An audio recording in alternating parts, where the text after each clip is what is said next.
to me, as a layman customer and tech journalist, I think that sustainability in supply chains, especially in industry where Jakamo is working, is very important because industrial sector uses most of the earthly resources. And as we know, they are not too abundant. So sooner or later, we will be using too much of our resources. So actually, we are doing it right now.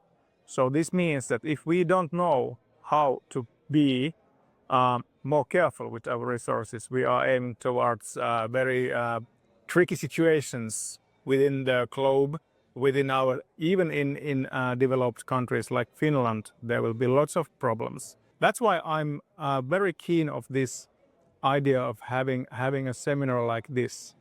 And to me, the first speaker, Professor Ritala, he had very important message for us. We have to think big and we have to think systematically.